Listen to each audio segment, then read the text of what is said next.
Welcome, everyone. It's great to see your faces. Happy Tuesday. My name is Brandon Nappy, and I'm just so thankful that we could all gather together and reflect together on wellness and the kinds of practices and things we need in our lives to really flourish and to really thrive in our ministry. So um, it's a joy, it's a blessing that we could get together. So thank you for making the time. I come to you from here on the campus of Berkeley Divinity School at Yale and Yale Divinity School. This program is a joy to co-sponsor, and it's co-sponsored between Berkeley Divinity School at Yale, our Office of Transforming Leaders, which is the fancy way we describe our office that supports lifelong learning. We offer about 15 online courses and workshops every year. We convene a podcast called The Leader's Way, which invites leaders to reflect on the kind of burning issues in their worlds, the kind of spiritual practices that are necessary to support them, and the kind of leadership challenges that they face in ministry. And then finally, we run the Leader's Way program, an annual program that focuses on innovation and leadership in ministry. And nearly 40 of our Leaders Way fellows will be joining us either synchronously or asynchronously. So if you're a Leaders Way fellow, you can wave at the rest of the group. And we thank you for your steadfastness and perseverance in following this, what I hope is a joyous and rich program of study. So those are the kinds of things that we work on here in the Office of Transforming Leaders. And as I mentioned, today's program is co-sponsored with Yale Divinity School's Center for Continuing Education. And my wonderful colleagues, Megan Lukens and Kelly Morrissey, are here. If y'all will wave and say hello. The incredible work that happens down the hall to support clergy who are not only graduates of Yale Divinity School, but graduates of all divinity schools and all seminaries is really rich and wonderful. And we know we need each other. We need the kind of support that a gathering like this provides.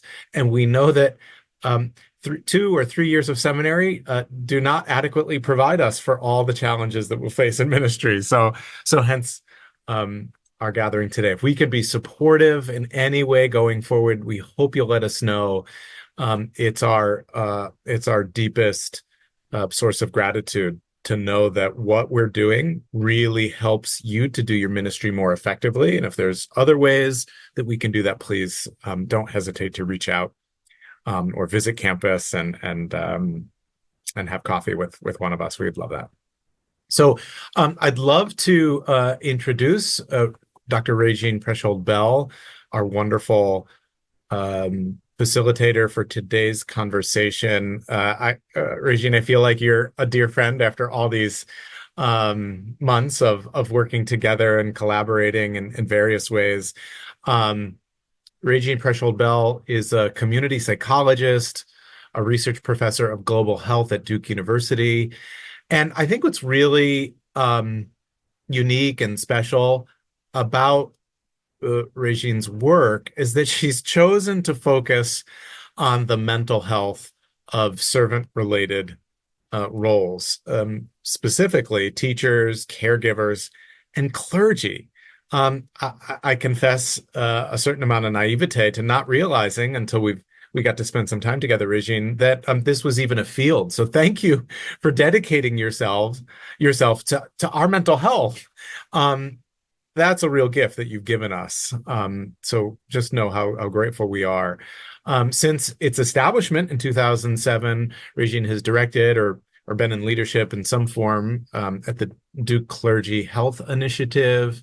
And she has helped to oversee the Clergy Health Initiative longitudinal survey, which has worked with a data set of nearly 3,000 United Methodist clergy. So certainly the insights and lessons today deal with all clergy, but if you're a United Methodist clergy person, this learning is especially relevant to you. Dr. Proeschold-Bell has co-authored Faithful and Fractured, Responding to the Clergy Health Crisis with Reverend Dr. Jason Bayasi. Um, and she's also working on a book called Making Cancer Suck Less for You or Someone You Love. Thank you for that tender work, which will certainly be a source of support for many, many people.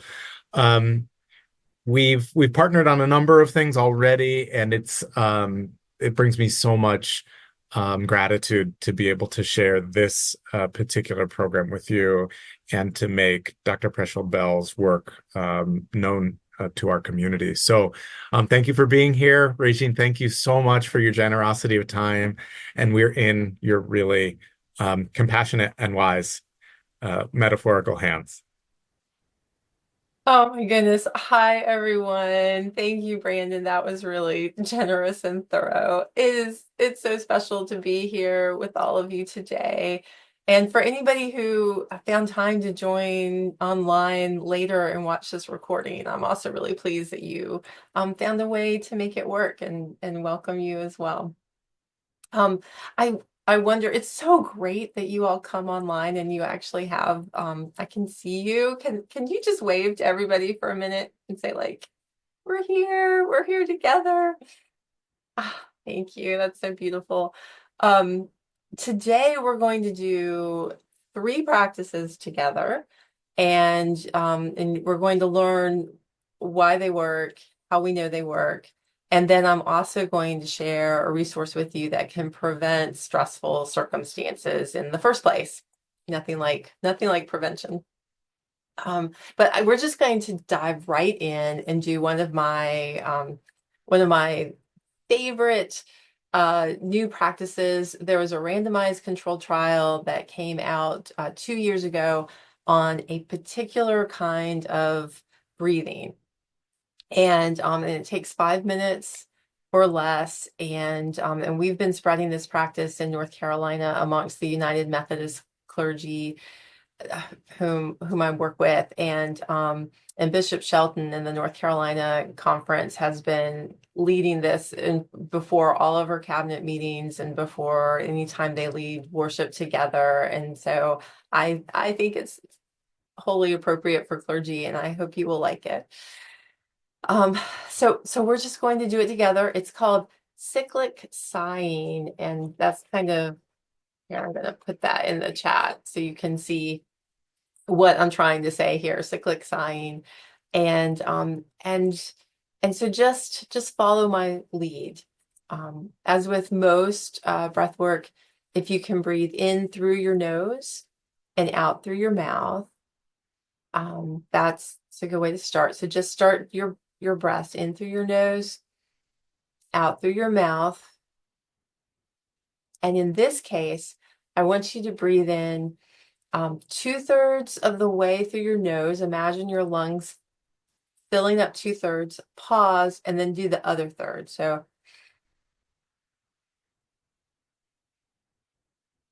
And then very slowly exhale.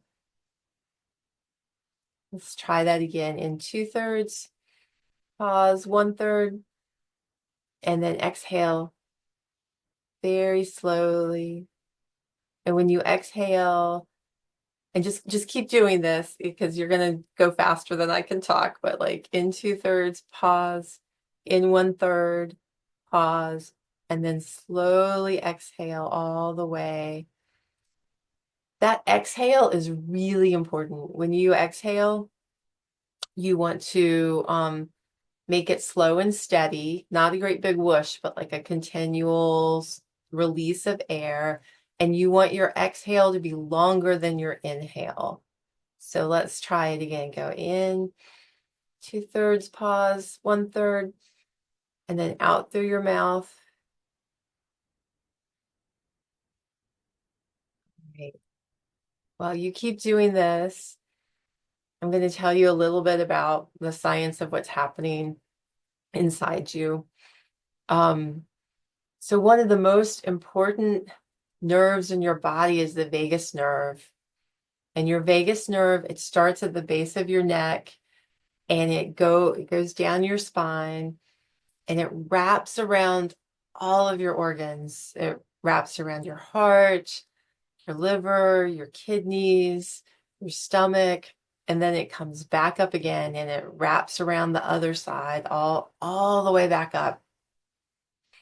And when you fill your lungs 2/3 of the way and you pause and you take that extra 1/3 of the way, you are actually giving a little internal pressure on your vagus nerve. And you're essentially giving your heart a hug.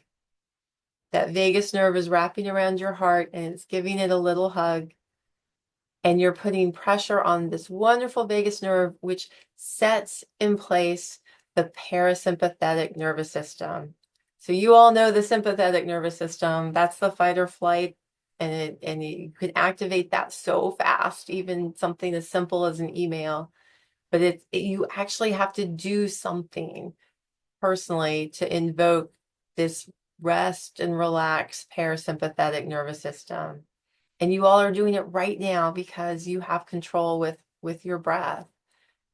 And our breath, it's so absolutely sacred and it's given to us all day. And now is a time that you can use it to bring down your heart rate, tell your body it's okay to be restful and calm. And the studies on this found 5 minutes a day for 30 days actually results in better positive mood, as well as lower heart rate and lower anxiety symptoms. It's really pretty magical. I hope you're still doing it.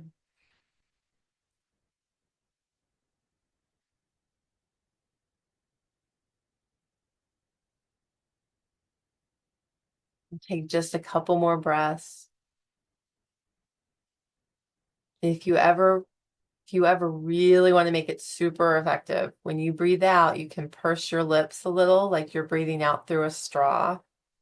And that'll put pressure on your carotid artery and it will bring your heart rate down even more. All right, let's just do 3 more cyclic sighs.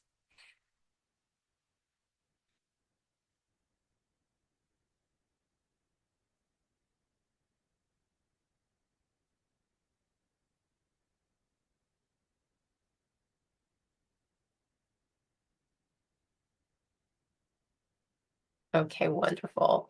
And you can do that anytime with nobody really knowing you're doing it. It's the best thing. Someone starts to make you anxious, you've got your tool to like combat that. Oh, okay, you guys, let me start to share my screen and tell you start getting into the science just a little bit. So let me see. All right. So yeah, so I direct the Duke Clergy Health Initiative, and we are now in our 18th year, which is still really incredible to me. We focus on the United Methodist clergy in North Carolina, but there's a lot of similarities with clergy everywhere and some differences. But I really believe what I'm going to share with you today will be relevant to so many of you here. I mean, we do all of this with the generosity of the Duke Endowment for all 18 of those years. So I want to share kind of a really important concept that we came to in 2014, which is we decided not just to study the physical health problems, and for United Methodist clergy anyway, they have a lot of physical health problems, but to start to look at a preventive approach. And from this preventive approach, I started learning about positive mental health. And so positive mental health is really defined as 2 things. It's defined as positive mood and emotions. A little bit of those every day, or maybe a lot of those every day. And also you need the presence of good functioning.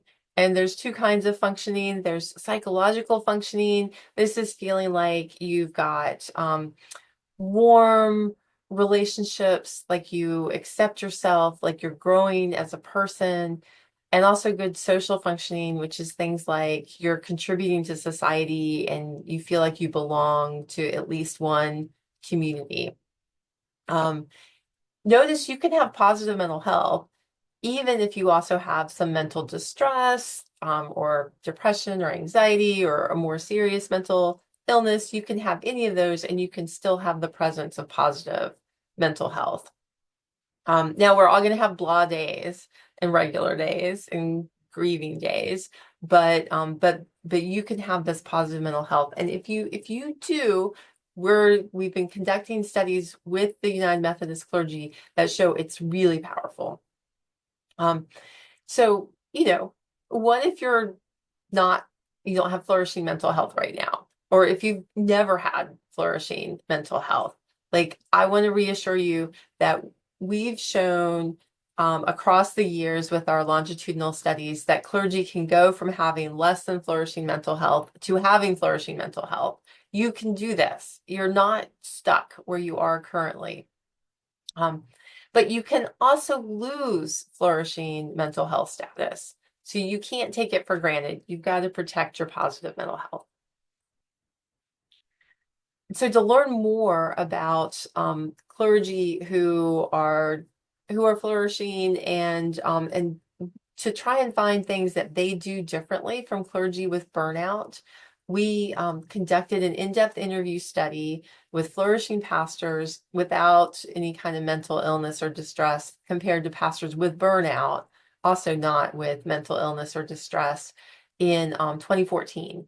And then because recently I thought, oh my gosh, what if these findings don't hold anymore? Now we've had COVID, we've had like such, political polarization. We're in different times now. So we replicated this study again in 2020 and 2021 data, and the findings that I'm about to share with you hold just as strongly now as they did then.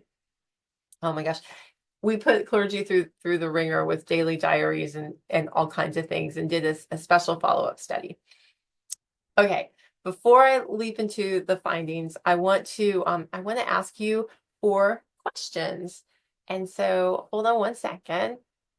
And I'm going to ask you to do this like polls. And so you can either do it on your phone or you can just use a web browser. I hate to take people who are like concentrating and make you take out your phone. Let's see. Okay, hold on one second. Gotta share my screen. Right. Okay, whoops, I'm sorry here. We're gonna go up. Okay, here's the first question. So you can log in at menti.com, menti.com. Are folks making their way to that website? Yeah, okay. And then there's a code that's there, which is 56962261. And if you would please answer this first question. Do you have an intentional and frequent well-being practice that you strive hard to keep? And you do actually have to hit the submit button after you answer it, or else we won't see it.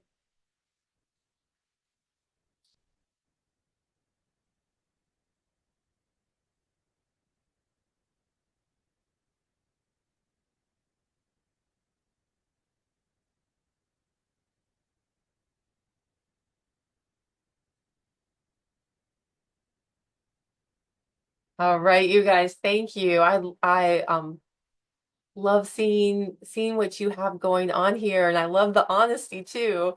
So there are a couple people who right now who are like, no, I don't have an intentional and frequent well-being practice.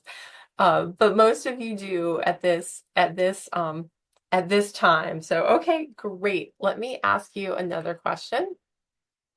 How often do you protect non-work or personal time? And by this I really mean once a day. Is there some time that is just for you? It could be family dinner, time for a walk, really calm time before bed, but some time that you have like protected, that you don't let your ministry work interrupt.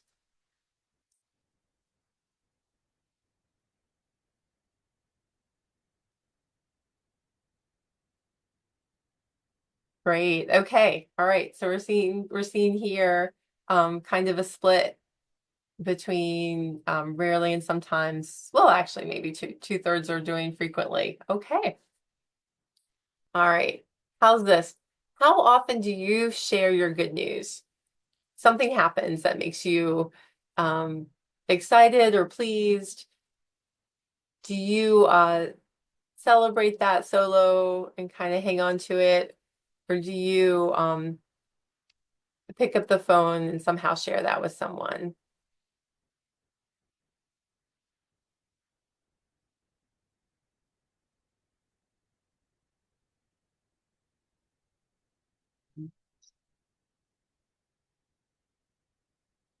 Great. Right. Yep. Here's that similar.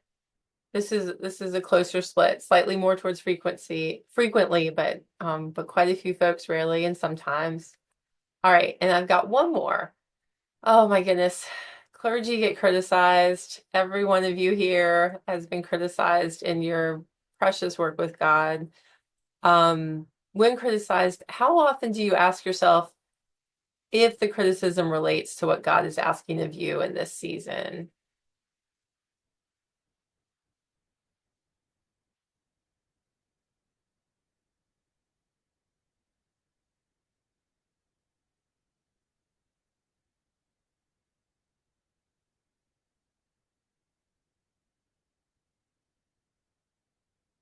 All right, thank you all. Yes, look at this. So this one perhaps has the most room to be used a little bit more. It doesn't seem like it's everyone's like first go-to option for handling criticism, although it's on the table for many of you. Okay, all right, so hold on one second. Those are your questions for now. Let me oops, let me share, go back to sharing screen two. Okay, great. Okay, so these are the questions. Are you seeing me scroll through the questions that I just asked? Okay, excellent. That's great. Okay, fantastic. So the main results of that study, and that study, we asked clergy just broadly how they approached ministry and how they approached their days during challenging times and satisfying times. And we did not ask like, oh, what makes you flourish? No, we just listened to pastors talk about their approaches in their work lives, and we sorted out what the differences were between clergy who were flourishing and those who were not, and those who had burnout. And we found that flourishing clergy do have intentional health practices, protect some time each day. They have strong social support, but only the flourishers actually held up and shared their good news and extended their positive emotions from that day. And they described being very process focused and not so focused on the outcomes of their work, but on the process of working with God. And they did handle criticism by thinking about, oh, criticism is so hard, y'all. It is so hard. Somehow they are able to say, okay, if this is not related to what God is calling me to do in this season, then I'm just going to let it go. And that was really working for them. Now it's very simple to say, oh, have an intentional health practice or protect some time each day, when I also have heard, stories across the years about not being able to go to the gym without being interrupted by a parishioner. Like, how do you really protect that time? And so we went back to 4 of the clergy we interviewed who do all 4 of these. And we asked them, how do they do it? Like, very specifically. And so I'm not going to cover it with you right now, but there's a PDF that Brandon will give you make available to you that has links to everything I'm talking about today, all of our resources, ways that you can practice it yourself, like cyclic sign that we already did. And we have really a lovely PDF that goes through very practical suggestions that might spark your thinking about what you can do. Okay, all right. So now let's see. Hold on one second. I don't know why. Okay, that's great. All right. So, okay. So this idea of having positive mental health and flourishing mental health, I really want to share this with you, because we're finding in the Clergy Health Initiative how complex mental health is amongst clergy. And we've got this longitudinal data where we study the very same individual clergy so we can see how they do across time. And so we took all different kinds of mental health measures. So we took positive mental health with the definition I just showed you, but we also took a depression screener, an anxiety screener, a long burnout measure, and we put them all into the same Layton class analysis. Basically, we were looking for how do clergy who are similar to each other in their responses, are there certain groups? And we found 4 groups across a 5-year period. And so we found clergy who are flourishing and they're doing well on everything you would want to do well on. And we also found clergy who were distressed and they were doing poorly on all of the indicators. But that wasn't the whole story. There were also these 2 mixed groups. So there's a group that we named languishing, where they're creeping up on depression and anxiety symptoms and some forms of burnout like emotional exhaustion. And their positive mental health is only moderate. It's not high. Right? So these folks are not they're not distressed, but they're not flourishing. They're not flourishing.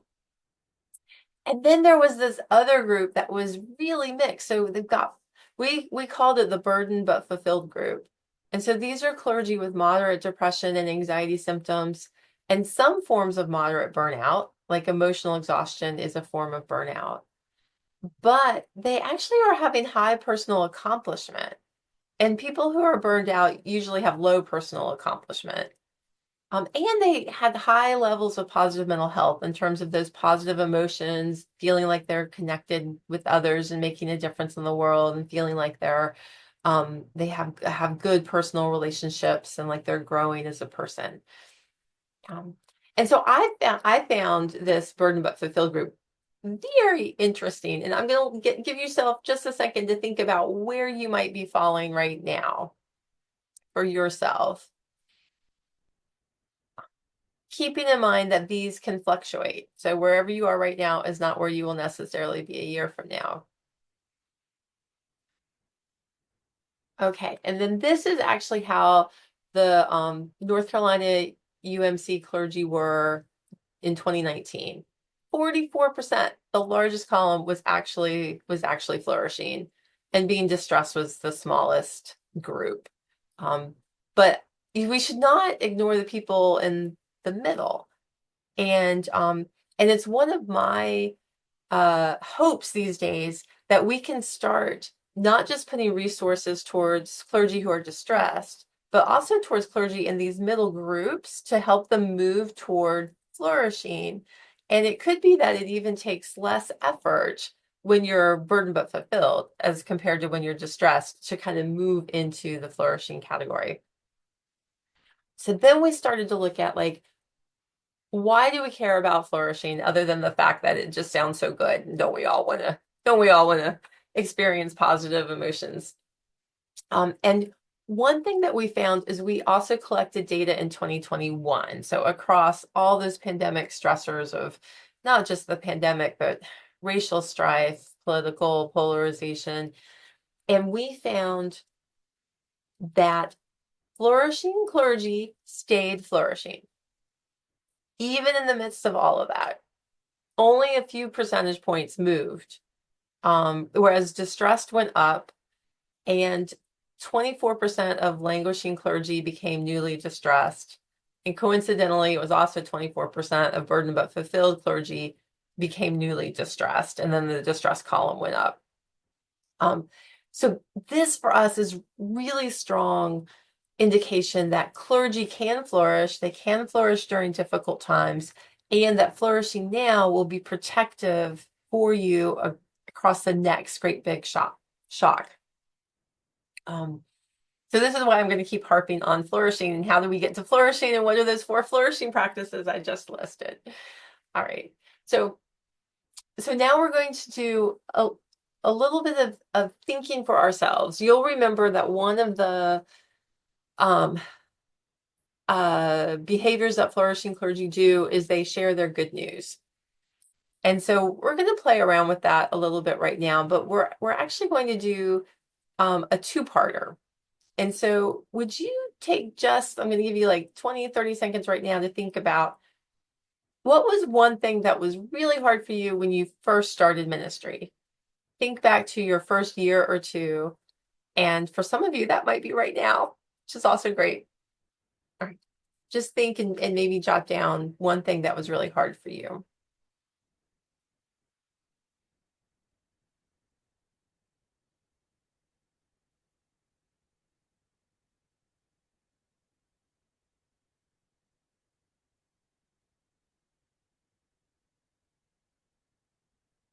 Okay. And now, if you would you please think about one thing that's happened in ministry in the last year that's been very satisfying? It made you happy. It's something that you just marvel in that that happened. Maybe where you're seeing God at work. Give you a few seconds to think. Oh, great. Okay, good. I hope we are all back. Let me just ask you all like uh okay, so for your challenging experiences that you shared with each other, did you hear your your colleagues, your brothers and sisters in ministry say things that you recognized in yourself? If you did, would you like give me a thumbs up or that it can be so normalizing to realize that you're not the only one who has gone through something or is going through something.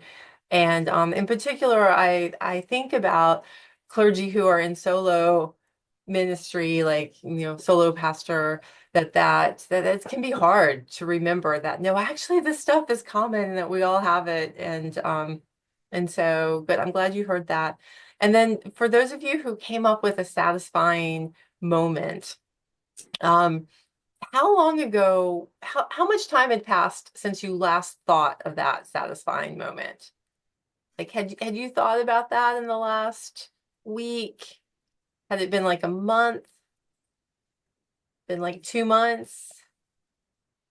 Like, it is one of these amazing things to me. Like I can have the most golden thing happen. Like seeing my daughter grow. She's got lots of challenges, and sometimes she'll take a really big step, and I will quickly forget it because I'm seeing all the difficulties that are still there with us. But being able to hold on to the powerful moments, when you're seeing God at work or the spirit at play, like it's really up to us. Like that is part of extending our emotions, and we can do that. Like at any time that you want to, you can sit there and remember and recall a moment. And sometimes I even do this savor the good exercise where you just like remember, where were you, what were you seeing, what were you hearing, who was with you. Like it just takes a couple minutes, and you are able to do that anytime. And so I encourage you, the flourishing clergy, hold on to those good moments by remembering them more often. Right. Try to share my screen again. All right. The other thing that we were just doing there is kind of playing with time. And a lot of psychologists say it is really powerful to go back in time and forward in time. And for me, I think also remembering where we are in this long arc where, God is going to get the world that God wants. And we're just seeing this snapshot and choosing to enter into it. And so, just the reminder that nothing we do is complete. No one thing we do will make it all happen. We plant the seeds that one day will grow. And we can't do everything, but we can do something and do it well. And even when it's incomplete, it allows God to enter in and do the rest. And we may never see the end results, but we're the workers. We're not the master builders. You all are the ministers, not the messiahs. And we are prophets of a future, not our own.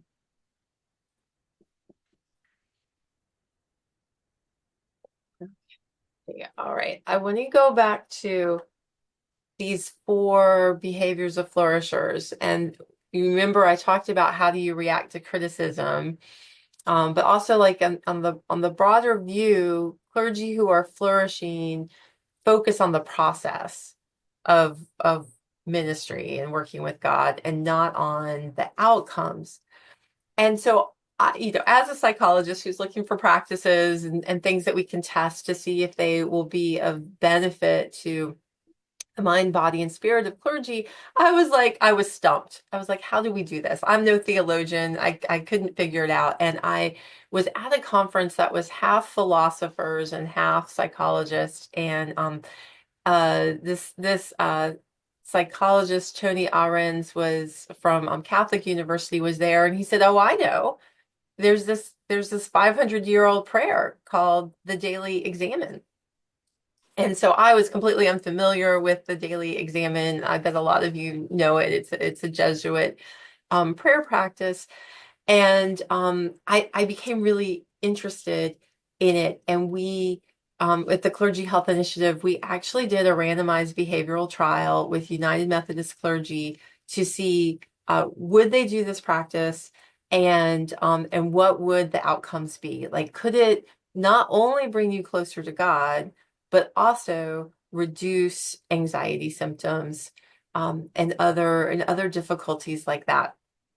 And I'll show you data in a minute, but I'm going to say yes, it did unequivocally. So clergy were willing to do it on 80% of the days, and we saw wonderful decreases in anxiety symptoms, stress symptoms, depression symptoms, and improvements in spiritual well-being, as you would hope for, and also in positive mental health, which is going back toward flourishing.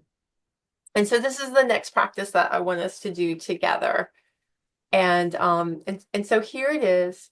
And it's up to you if you want to stay on camera or not while you're doing this prayer practice. And I'm just going to lead you through the five steps. And so if you would and for those of you who are tired of sitting and who are like really conscious about like moving around a little bit, if you feel like you can pray standing up, this would be something you could just listen to my voice and be standing if you so wanted. So let me invite you to take a posture of prayer, or let your eyes go soft, and just become aware of God's presence. I'm going to give you a minute to do that.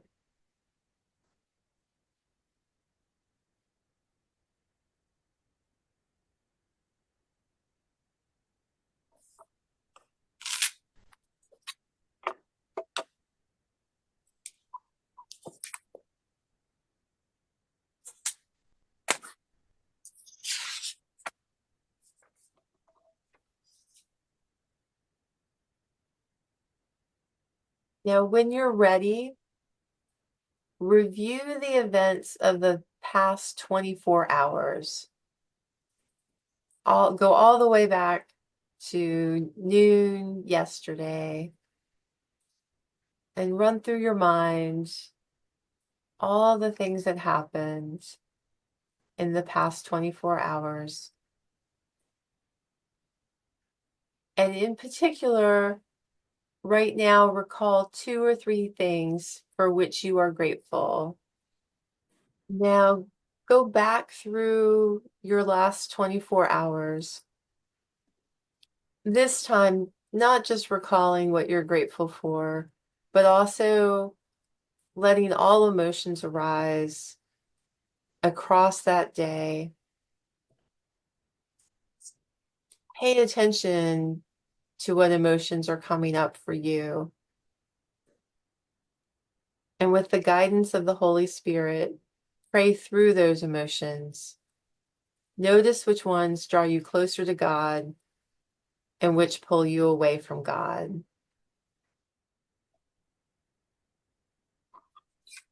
So pick pick one thing that is standing out for you across your day.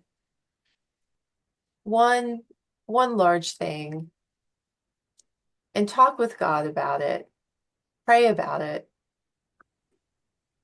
If this is something that you need forgiveness for, ask for forgiveness. But it might not be, it could be anything. It's probably something with one of the strongest emotions for you. And so pray about it now. And when you're ready, look forward to the next 24 hours.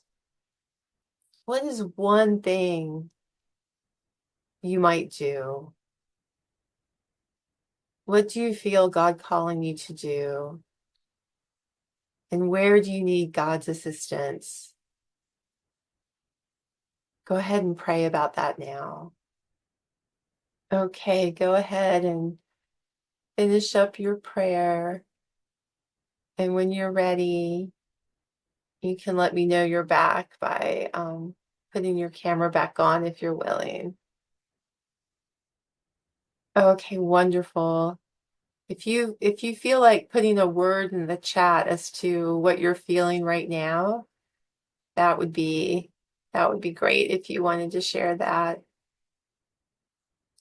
And then Brandon, if you'd be willing to put the next set of questions into the chat.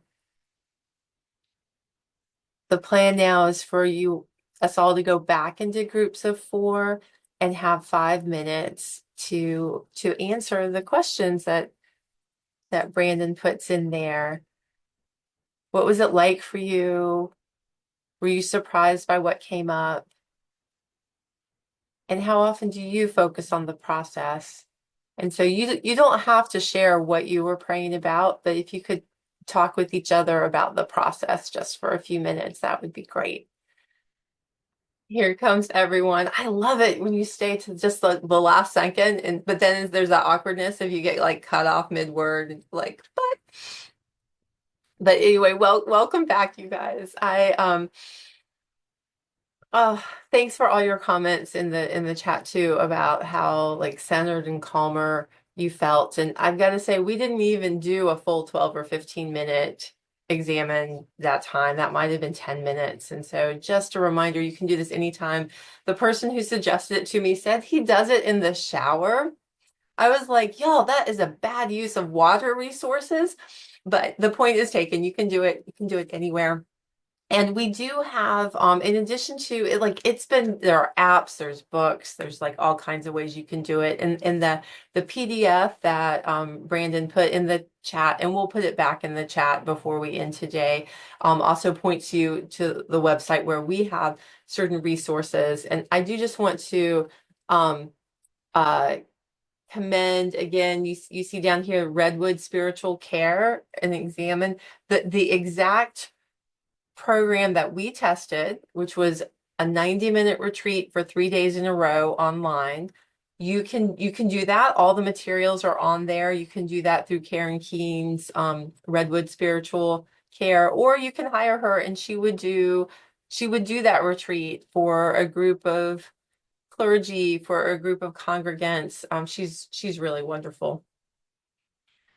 And I just want to I just had to show, oh, my star looks kind of funny, but I just have to show like the daily examine. It took a full 6 months to see improvements in anxiety, and I'm not showing it here, but stress symptoms, depression symptoms. So you have to stick with it. And we also tested mindfulness-based stress reduction, where clergy learned like 6 different practices and did their favorite ones. And with mindfulness practices, clergy felt better at 3 months. So anxiety, depression, and stress symptoms were all better at 3 months. And so we're going to end today doing a loving kindness meditation. If you're willing to do meditation, I suggest doing that because you'll feel better faster. But it was on average half an hour a day. And I love the examine. It can be 10 to 12 minutes, and it doesn't take much to learn how to do it. Um, And in fact, so these were the kinds of activities with mindfulness-based stress reduction that they were learning. And just one more slide to show you is we've got the most wonderful clergy in the world that I work with in North Carolina. They wore heart ECG devices for me for 48 hours at baseline and 48 hours at 3 months. And they mailed them back to us during the pandemic. I mean, it was hard. The mail was hard. And we found that participants in the mindfulness activities had a 15% improvement in heart rate variability. And that is how your heart responds to stress in the moment and whether or not it's able to relax again following a stressor. And improvements in heart rate variability mean decreases in stroke and cardiac events. So it is super powerful. I just want to show you the daily examine was headed in the right direction. There was a 6% increase at 3 months, and oh, how I wish I had data at 6 months on this heart rate variability for examined participants, but we don't because it's just so expensive to collect and clean.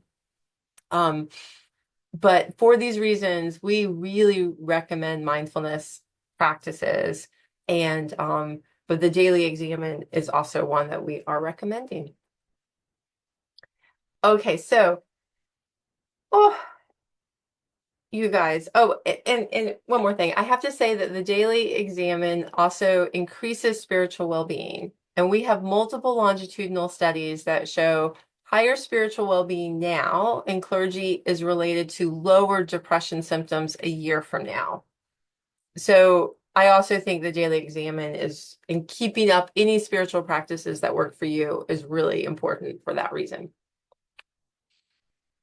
Okay, so I've been talking a lot about positive mental health and flourishing, but you guys, life is hard. You guys are working with congregants, not all of whom see eye to eye with you or with each other or get along. It can get really tricky in terms of unpleasant emotions. And so I want to give you one tool for this. What should we not do with our negative emotions? Suppressing them does not work. They're just going to come back and they're going to come out in weird ways. It's not a good idea. Ignoring them doesn't actually work. They just keep coming back again. And I used to think that ruminating works. Do I have any ruminators out there? Raise your hand if you will. I used to think that my brain was solving all the problems by like going over it and over it again, and that I would come up with something creative. But no, it turns out that it does not work. And in fact, you need something really structured to help you um, get out of the negative emotions. And so there is a structure out there, and it's called resilience writing. And I don't know, I can't see all of you, but could you raise your hand if you've heard of expressive writing? Yeah, quite a few people. That's really great. Does anybody do expressive writing? Like when something upsetting has happened in your life? Okay, I'm clicking through. I didn't see any hands, so you might have raised your hand. I wasn't fast enough. Okay, so a lot of people aren't using it. This has got 25 years of study behind it, and the outcomes are as good as 8 weeks of really expensive therapy. But you don't have to find the therapist. You don't have to schedule the therapist. You don't have to spend the whole hour with the therapist. Not that I have anything against therapists. I've been a therapist. I just mean like sometimes you need something right now for going through something really strong. Stick with your therapy if you're doing therapy. I think that's great.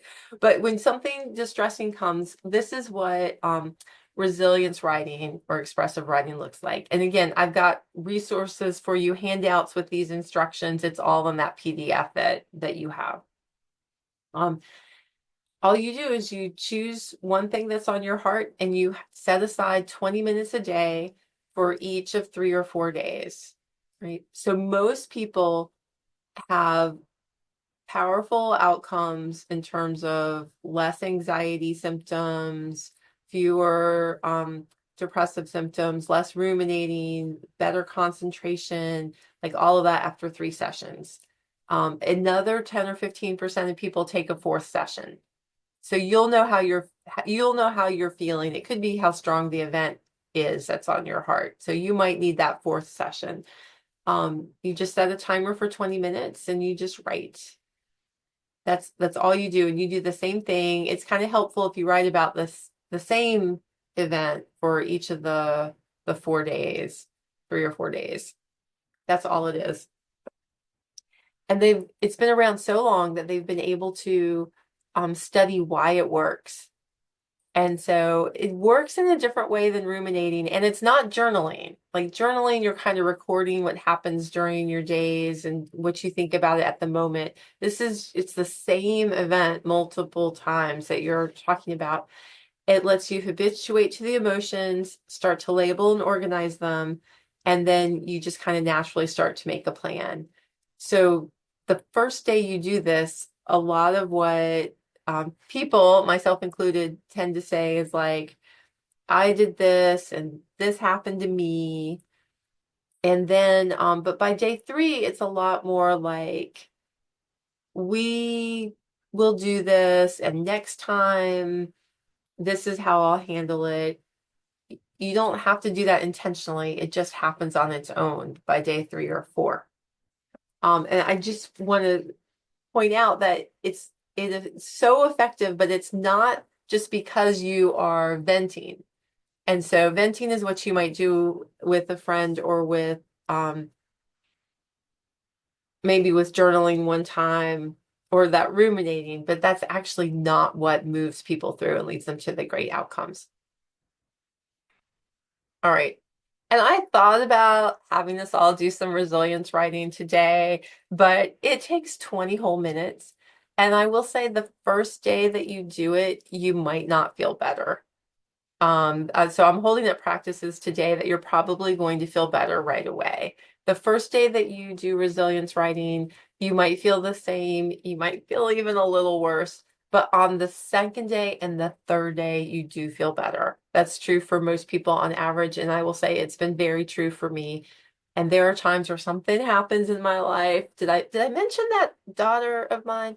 And then I will like fight it and I won't go and do my resilience writing, and then it's still with me and it hasn't gone away. And then I will do the resilience writing and it just makes it all better. Okay. Turning now to a different resource. I promised you something earlier that gets beyond our individual level practices, right? So everything that I've said so far suggests that you alone can just like practice your way out of stress. And that is really not true. That is really not fair. Like sometimes we are in situations that are just so stressful that that these well-being practices are important to keep us from getting that much worse. You still need to be, the more stressful your situation, the more intentional you have to be. I once asked a mindfulness-based stress reduction instructor how many minutes a day I had to do mindfulness. And he's like, depends on how bad your day is. The worse your day is, the more the minutes. And so this is really true. But it is my hope for you all that there could be some ways to prevent some of the stressors, the miscommunications, the tension, the uncertainty, the criticism. Like if you could decrease those, then perhaps your ministry work would be less stressful in the first place. And so to get there, the Reverend Jesse Larkins, a United Methodist pastor here in North Carolina, helped developed and wrote this guide here, Keeping the Faith, Conversations to Strengthen the Bond Between Pastors and Church Leaders. And I'm going to walk you through kind of what like one conversation looks like, but there are 6 conversations here. And notice it's not a curriculum. Like it doesn't say you have to do all 6 in a particular order. What this is the first conversation is about a covenant of how you're going to work with each other and how therefore you can start to trust each other. That's essential. But after that, it's designed for a minister, a clergy person, and whichever lay leaders they so choose. In the United Methodist Church, they have personnel committees, but that may or may not be true for your denomination, and that's fine. The idea is to bring together a set of lay leaders. And let me show you what this might look like. So here, and by the way, this is like free and on our website, and you can get the whole resource for the conversations, and it will be part of that PDF, so you'll know how to find it. So one of the conversations that we have is about decision making in ministry and kind of who has control over that decision making. And so for each conversation, we provide some data for the United Methodist clergy. And so here you can see that on our 2021 survey, and we're about to update this with our 2023 data, that we asked over the last 6 months, was a ministry decision made that affected you or your family, and they didn't consult you, they didn't consult the pastor. And so here you can see that 42% said yes. So instead of you having to say to your lay leaders, this is a problem for me and this is really hard, we are saying that for you in this guide. We're also pointing out work. You know, this won't come as a surprise to you, but a lot of people think that you just preach that one sermon on Sunday and that you have a lot of free time. And we know in the Clergy Health Initiative that that is not true. And we've been surveying clergy about how many hours they spend. And what you see here is that if you're a quarter time appointment, which we have for some people, you're spending, you know, more than double the amount of paid hours. And if you're half-time, you're still spending 35% extra hours. It goes up this way. But even full-time clergy are still working well beyond their, you know, supposed 40 hours a week. And so, again, this allows for a conversation to be happening. And then within each conversation, we have questions for lay leaders and later questions for the clergy person. And so like here you can see, you know, how are decisions made by committees? Are they made with or without the pastor? You know, how many nights a week is the pastor expected to be away from home? And then really kind of have a conversation like, when is it necessary or not necessary to interrupt pastors during their family time? What is really an emergency?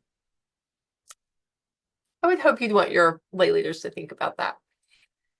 We also then have questions for the pastor, things about boundary setting and clear communication. Great. And then we usually have some kind of action step. And so here we're suggesting adopting a consensus building model instead of a majority rules way of decision making. and we give the nuts and bolts of how to carry it out. And for each of the 6 conversations, we pair the systemic with the personal. And we usually, and burnout often is that overlap between the systemic and the personal. And so, we've found, for example, that feeling loved and cared for is highly associated with less clergy burnout. And that feeling loved and cared for, like, that's the culture of the congregation. So that's like a systemic. But for the clergy person, it's also a skill to allow oneself to be loved. Not everybody takes off their armor. So I've got this is that conversation, and don't worry, I'm going to allow us some time to ask questions, but I've got one more poll, and so hold on a second. Let me share my polling page. Let's see.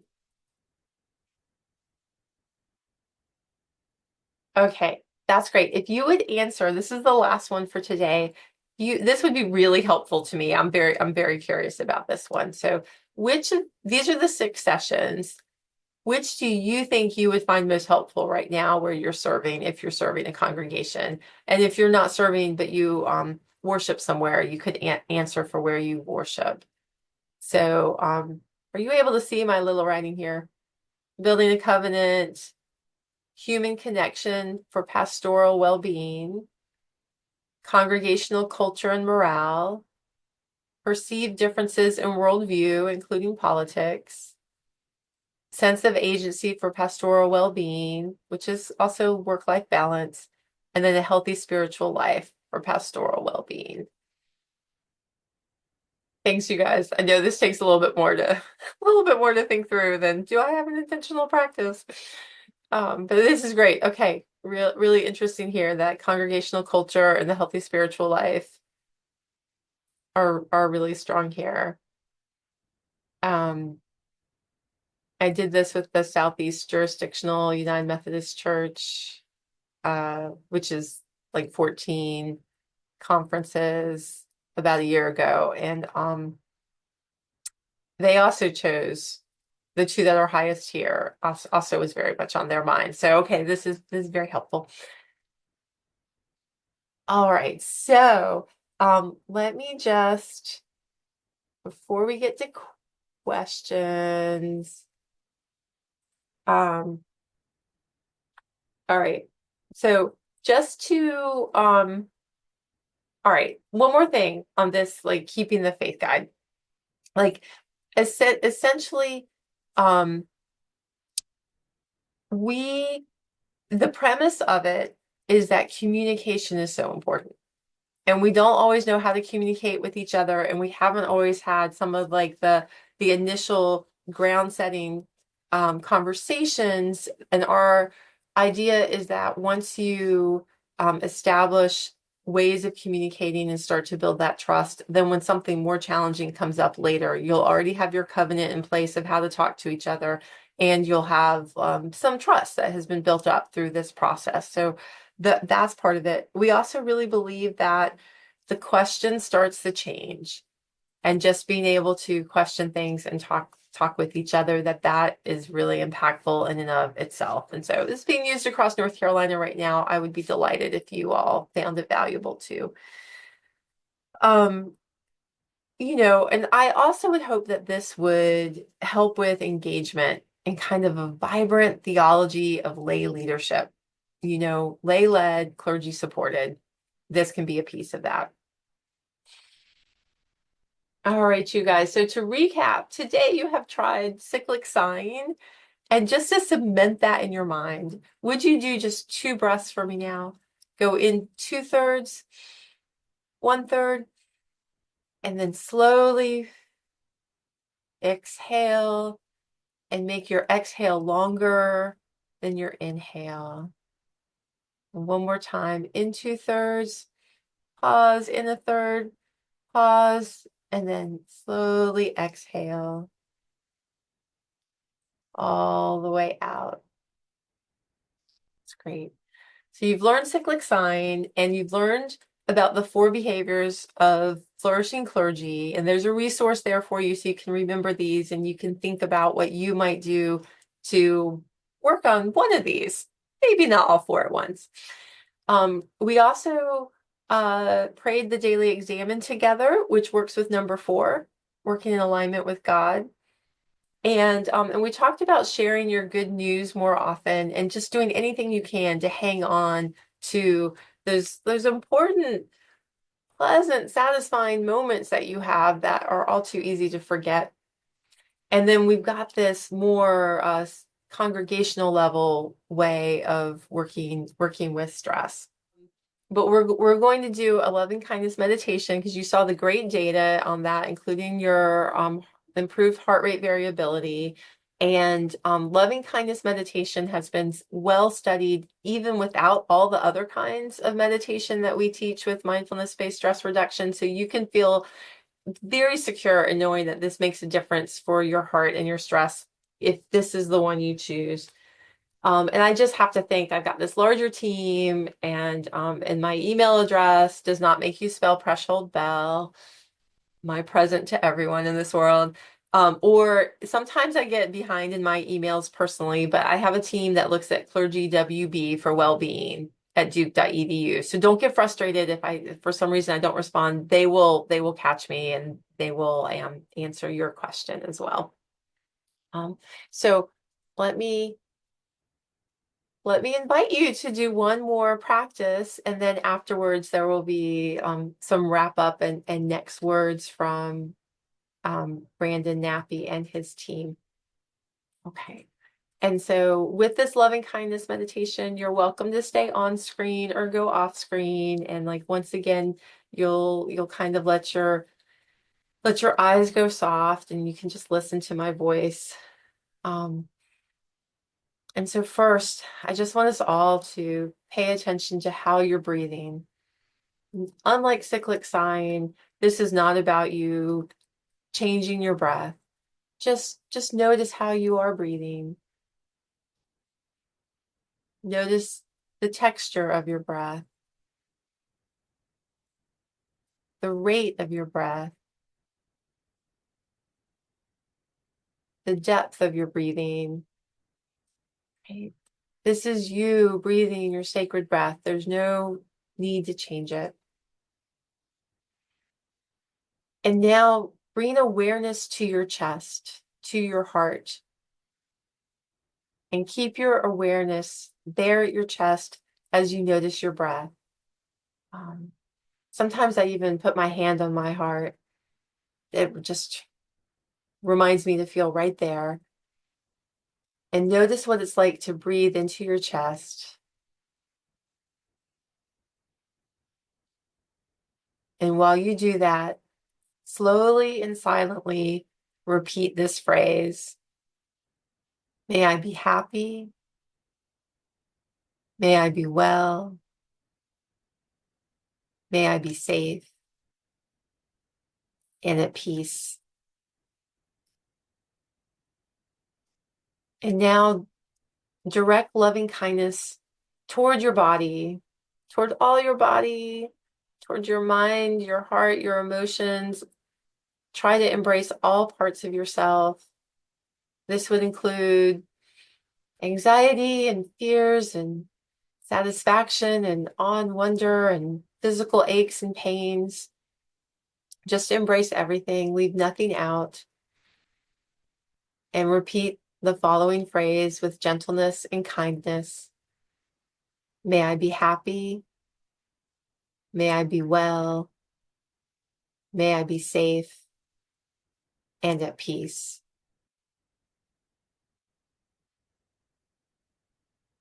Now, imagine someone you love very much and notice how you feel imagining this person. Do you feel any changes in your body? And slowly and silently repeat, may they be happy. May they be well. May they be safe and at peace.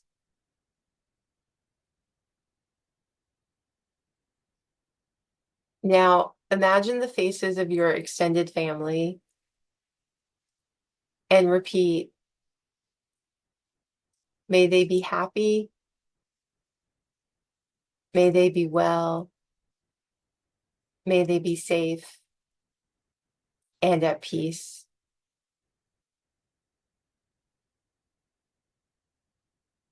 And next, imagine the people you worship with, whether you're their leader or you're a congregant with them. Try to imagine some of their faces or the feeling that you get when you sit with them and repeat, may they be happy, may they be well, may they be safe and at peace. And next, if you're willing, imagine one person that you're having a disagreement with. This can be a little trickier, so just give yourself loving kindness and imagine them and repeat, may they be happy, may they be well, may they be safe and at peace.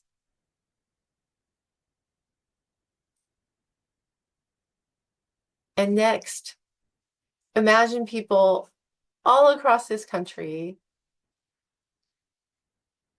Think of all the coasts, our wonderful Midwest in between, north and south, cities and rural, and repeat, may they be happy, may they be well, may they be safe and at peace. And finally, imagine people all across the world, people of all kinds, speaking all languages, all skin colors, all ages, going about their days, doing their work, being with families, walking, sitting, praying, and say to yourself, may we be happy, may we be well, may we be safe and at peace.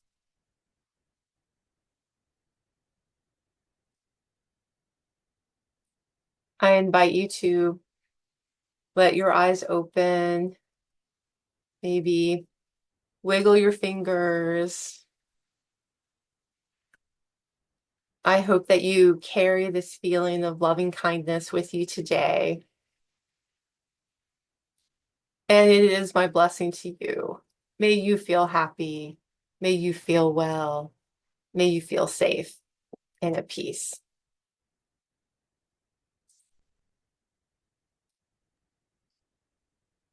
And thank you all for joining me today or later if you've tuned in later. Thank you, Brandon, for letting me be part of Yale Divinity School and the Leader's Way. Well, thank you so much, Regine. Thank you for all the work that you do at Duke and for your ministry to us. It just means so much to us that that you would spend so much of your life thinking about how to help us do what we do more graciously, more sustainably, more resiliently.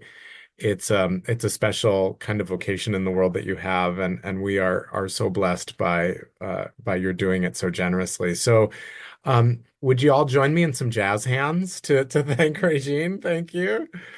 Special thanks to Kelly and to Megan, my wonderful colleagues here at YDS for the work that they do.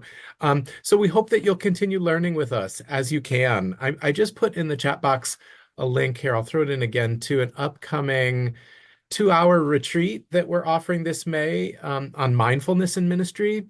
So some of the practices that we tried today will get a little more of a chance to really deepen this May. So I hope that you'll continue visiting us both in person and online, and do let us know how we can be supportive to you and your ministry. So wishing you deep peace and light and warmth in these cold and dim days, but we trust that they are days of growing light and eventually growing warmth as well. So take good care, everyone. Blessings on all that you do.